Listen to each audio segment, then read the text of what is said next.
I have always aspired greatness, and for this I offer no apology. I believe that from the day I recognized anything to associate it with my physical being, it had something to do with greatness.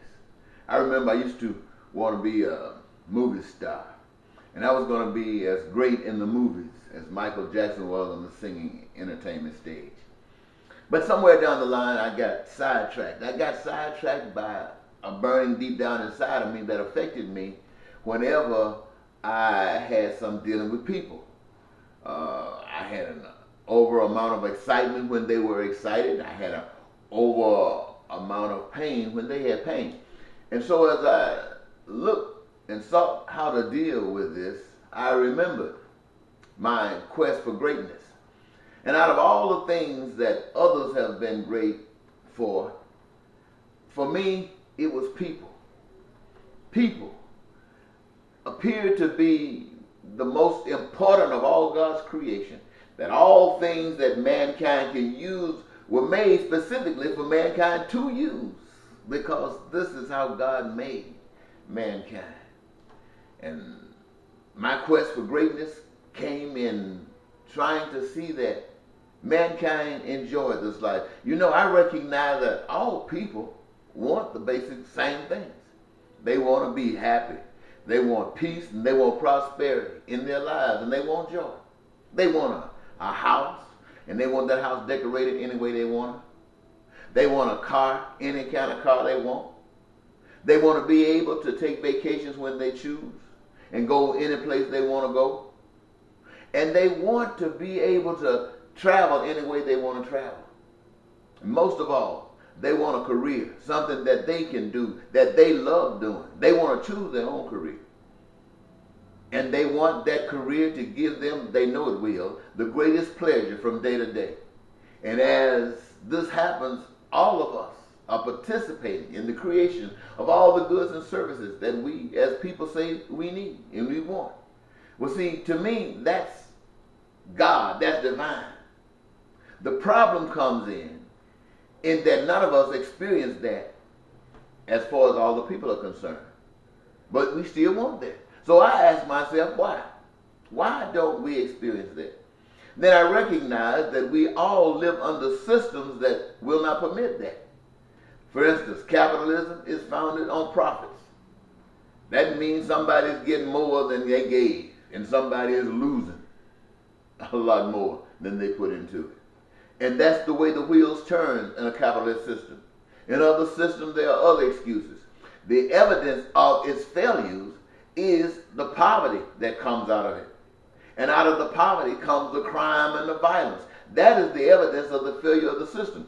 So me, as one who wants to be great for doing things for people, I want to see, how do you eliminate that cancer?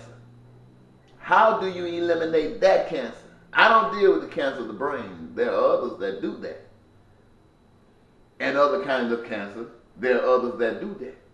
But how do I remove this cancer that affects a society so that denies it the peace that it can have? And so I look for a different way. A different way. And in looking for this different way, it dawns on me that the fights that we are having don't make sense. They are founded on a bunch of assumptions. They are founded on things that aren't real. And so I began to look at what was real. And what is real is that we all exist. And we exist by a power that is unseen. A power that's unseen. We don't know what form it's in. Some have said it's in the form of a man. I don't know. All I know that it happened and it wasn't us.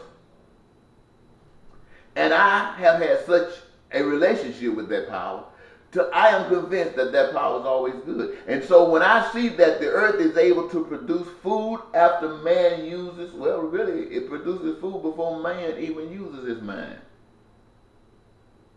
And the food is edible for humankind. I see it able to produce the materials that's used to make these houses that everybody desires. So I see that power has already provided through the materials and through the intellect that comes together and is able to create. I see this unseen power as being responsible for all of that. That means the unseen power owns everything, including us. And all we have to do is work with the other stuff that unseen power has given us, and we can meet all of our needs. Every human being on earth. No third world nations in the sense that we refer to as being poverty stricken. None of that. Everywhere, people of every location, blossoming, smiling, living, enjoying what this great, big, wonderful earth is able to provide, and what all of these minds, these varieties of ideals and ideologies that allow all of this to come together for the common good of all the people. And wow, there's no credit, there's no debt, nobody's trying to get profit, everybody's smiling, except maybe somebody who wants to be God. And when they want to be God, that means they want to control the system. And they want a system that oppresses the people, as they need to be oppressed to create for this new God what this God desires for itself, himself, herself, themselves. And we the people will suffer. No, that's what we've had. And this is what I stand for today. A new system founded on the principles that the unseen power owns everything and we don't own anything. And that being the case, none of us have the right to put any pressures, undue pressures, on anyone for something that you have, though legally, claimed as your own. The truth be known is not yours. And so the truth comes that everything belongs to an unseen power.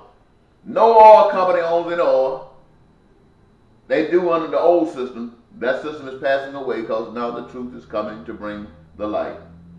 No one owns any major corporations with private practices that are legal and patent to them and them only.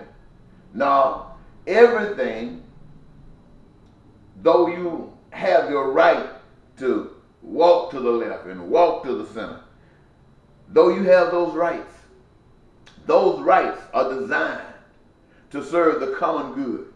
And no one is out trying to destroy anything, because it is the participation of all that makes this thing so wonderful. And I'm thinking that maybe somebody else might feel the same kind of way, and they might want to be on the same path as well. And if you do, I want you to know you're welcome. And I personally think, believe me, I personally think that this is a divine mission from God. But if it is not, then it's a mission from my heart. I can bank on that. That I can bank on. I don't have to wonder if it's from God. I believe it's from God because I do. But if it's not, ain't no shame in my game. Bye-bye.